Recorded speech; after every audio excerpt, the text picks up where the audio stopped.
Halo, Assalamualaikum warahmatullahi wabarakatuh. Perkenalkan, nama saya Syifa Safira dengan NIM 2012100049 dari Prodi Pendidikan Agama Islam, Universitas Islam Negeri Sultan Maulana Hasanuddin Banten. Di sini saya akan menjelaskan materi tentang komponen-komponen kurikulum yang dimana video ini untuk memenuhi tugas mata kuliah pengembangan kurikulum pendidikan agama Islam berbasis literasi yang diampu oleh dosen pengampu Ibu Helna Nelis MPD. Baiklah, langsung saja ke materinya. Check it out. Komponen menurut bahasa. Berdasarkan Kamus Besar Bahasa Indonesia atau KBBI, komponen merupakan bagian dari keseluruhan yang membentuk suatu kesatuan. Selain itu, KBBI juga menyebutkan bahwa komponen bisa diartikan sebagai unsur atau teman-teman. Sedangkan komponen menurut istilah ialah salah satu kumpulan dari beberapa komponen-komponen yang fungsinya saling berhubungan sehingga dapat berjalan. Apabila salah satu dari komponen tersebut tidak ada, maka tidak akan berjalan. Dalam Undang-Undang Nomor 20 Tahun 2003 dikemukakan bahwa kurikulum adalah seperangkat rencana dan peraturan mengenai isi dan bahan pelajaran serta cara yang digunakan sebagai pedoman dalam pelaksanaan proses belajar mengajar. Sedangkan menurut SK Menteri P dan K No 8C U 1975 lampiran 1, kurikulum diartikan sebagai sejumlah pengalaman belajar yang diberikan di bawah tanggung jawab sekolah dalam usaha untuk mencapai suatu tujuan pendidikan tertentu. Secara etimologi, kurikulum berasal dari bahasa Yunani, yaitu kurir and kurer yang merupakan istilah bagi tempat berpacu dan berlari dari sebuah perlombaan yang telah dibentuk semacam rute pacuan dan harus dilalui oleh para kompetitor. Dengan kata lain, rute tersebut tuh harus dipatuhi dan dilalui oleh para kompetitor sebuah perlombaan. Kurikulum juga dapat diartikan secara sempit dan secara luas. Secara sempit, kurikulum diartikan sebagai sejumlah mata pelajaran yang harus diikuti atau diambil siswa untuk dapat menamatkan pendidikannya pada lembaga tertentu. Sedangkan secara luas, kurikulum diartikan dengan semua pengalaman belajar yang diberikan sekolah kepada siswa selama mengikuti pendidikan pada jenjang pendidikan tertentu. Usaha-usaha untuk memberikan pengalaman belajar kepada siswa tersebut dapat berlangsung di dalam kelas maupun di luar kelas, baik yang dirancang secara tertulis maupun tidak, asal ditujukan untuk membentuk lulusan yang berkualitas. Nah, dari penjelasan tersebut dapat disimpulkan bahwa kurikulum ialah seperangkat bahan pengalaman belajar siswa dengan segala pedoman pelaksanaannya yang tersusun secara sistematik dan dipedomani oleh sekolah dalam kegiatan mendidik siswa. Kurikulum sebagai suatu rancangan dalam pendidikan memiliki posisi yang strategis karena seluruh kegiatan pendidikan bermuara kepada kurikulum. Begitu pentingnya kurikulum sebagaimana sentra kegiatan pendidikan. Maka di dalam penyusunannya memerlukan landasan atau fondasi yang kuat melalui pemikiran dan penelitian secara mendalam.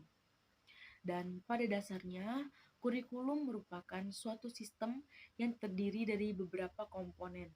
Komponen ialah bagian yang integral dan fungsional yang tidak terpisahkan dari suatu sistem kurikulum karena komponen itu sendiri mempunyai peranan dalam pembentukan sistem kurikulum.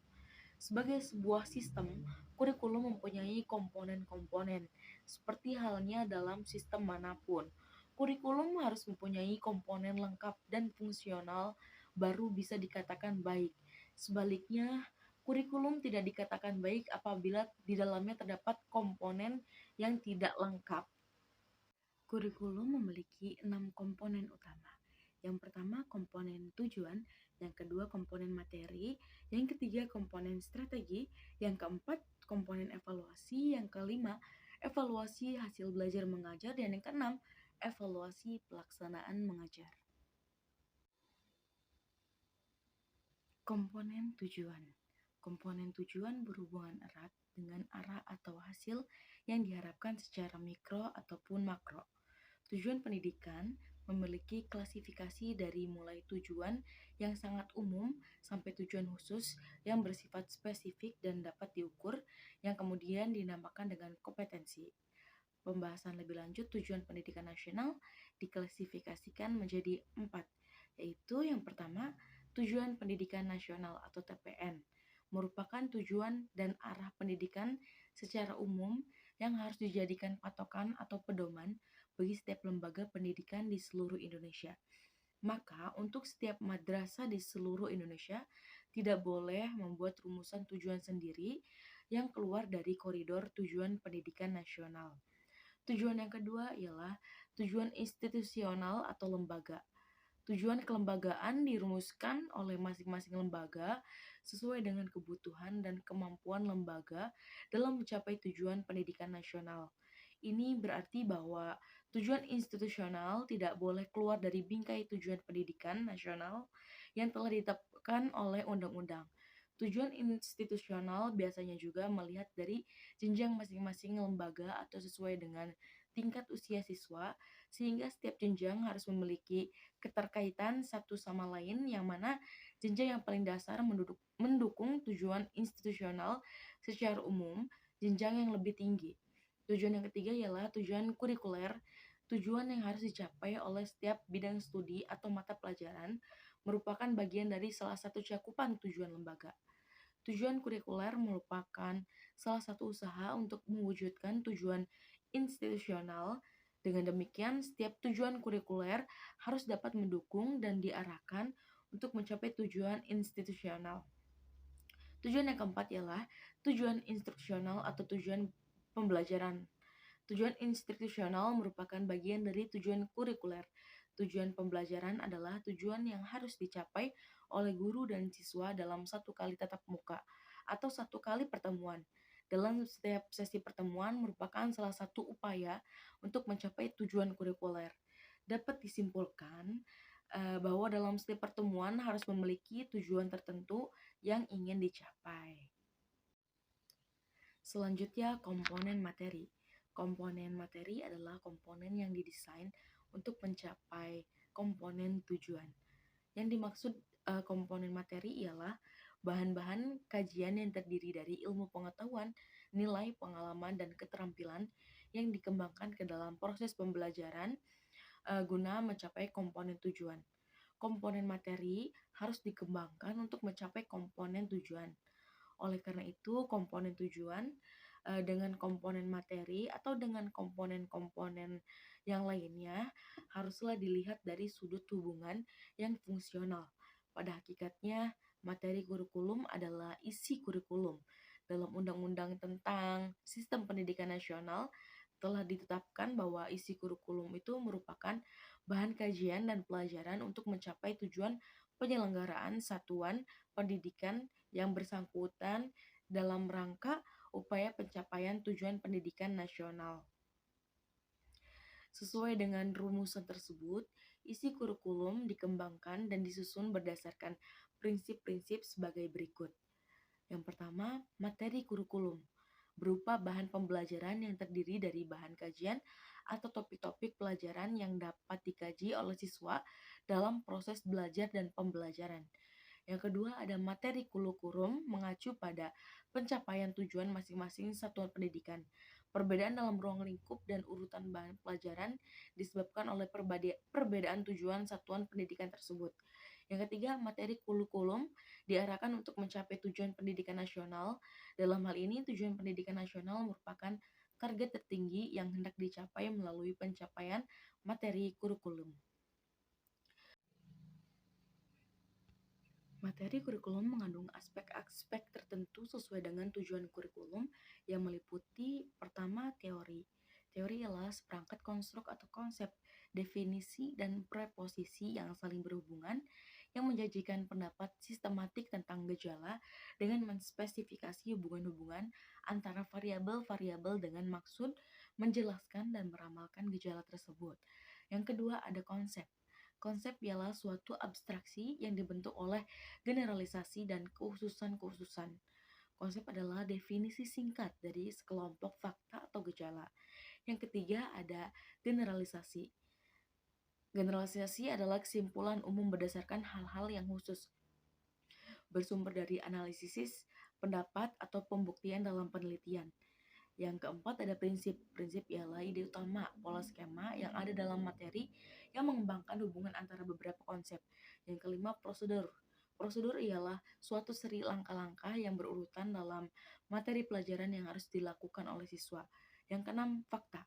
Fakta ialah sejumlah informasi khusus dalam materi yang dianggap penting, terdiri dari terminologi, orang dan tempat, dan kejadian. Istilah adalah kata-kata perbendaharaan yang baru yang khusus yang diperkenalkan dalam materi. Yang ketujuh, contoh atau ilustrasi ialah suatu hal atau tindakan atau proses yang bertujuan untuk memperjelas suatu uraian. Yang kedelapan ada definisi. Definisi ialah penjelasan tentang makna atau pengertian tentang suatu hal atau suatu kata dalam garis besarnya. Preposisi adalah suatu pernyataan atau teorem atau pendapat yang tidak diberi argumen. Selanjutnya, komponen strategi. Komponen strategi dan metode merupakan komponen yang memiliki peran yang sangat penting dikarenakan berhubungan dengan implementasi kurikulum. Strategi pembelajaran merupakan pola dan urutan umum perbuatan guru siswa dalam mewujudkan kegiatan belajar mengajar untuk mencapai tujuan yang telah ditentukan. Dengan kata lain, strategi memiliki dua hal yang penting, yaitu rencana yang diwujudkan dalam bentuk kegiatan dan strategi disusun untuk mencapai tujuan tertentu. Sedangkan metode adalah upaya yang mengimplementasikan rencana yang sudah disusun dalam kegiatan belajar nyata agar tujuan yang telah disusun tercapai secara optimal. Selanjutnya, komponen evaluasi. Komponen evaluasi adalah komponen kurikulum yang dapat diperbandingkan seperti halnya penjaga gawang dalam permainan sepak bola. Memfungsikan evaluasi berarti melakukan seleksi terhadap siapa yang berhak untuk diluluskan dan siapa belum berhak diluluskan. Karena itu, siswa yang dapat mencapai targetlah yang berhak untuk diluluskan, sedangkan siswa yang tidak mencapai target tidak berhak untuk diluluskan.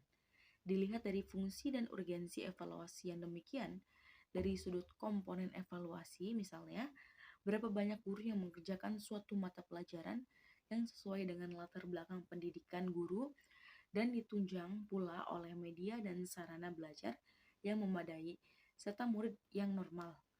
Evaluasi ditujukan untuk menilai pencapaian tujuan-tujuan yang telah ditentukan serta menilai proses pelaksanaan mengajar secara keseluruhan. Setiap kegiatan akan memberikan umpan balik atau feedback. Demikian juga dalam pencapaian tujuan-tujuan belajar dan proses pelaksanaan mengajar. Umpan balik tersebut digunakan untuk mengadakan berbagai usaha penyempurnaan baik bagi penentuan dan perumusan tujuan mengajar, penentuan sekuens bahan ajar, strategi, dan media mengajar. Komponen selanjutnya ialah evaluasi hasil belajar mengajar. Untuk menilai keberhasilan penguasaan siswa atau tujuan-tujuan khusus yang telah ditentukan, diadakan suatu evaluasi. Evaluasi ini disebut juga evaluasi hasil belajar mengajar. Dalam evaluasi ini disusun butir-butir soal untuk mengukur pencapaian tiap tujuan khusus yang telah ditentukan. Untuk tiap tujuan khusus minimal disusun satu butir soal. Menurut lingkup luas bahan dan jangka waktu belajar, dibedakan antara evaluasi formatif dan evaluasi sumatif. Evaluasi formatif ditujukan untuk menilai penugasan siswa terhadap tujuan-tujuan belajar dalam jangka waktu yang cukup pendek. Tujuan utama dari evaluasi formatif sebenarnya lebih besar ditujukan untuk menilai proses pengajaran dalam kurikulum pendidikan dasar dan menengah. Evaluasi formatif digunakan untuk menilai penugasan siswa. Setelah selesai mempelajari satu pokok bahasan, hasil evaluasi formatif ini terutama digunakan untuk memperbaiki proses belajar mengajar dan membantu mengatasi kesulitan-kesulitan belajar siswa.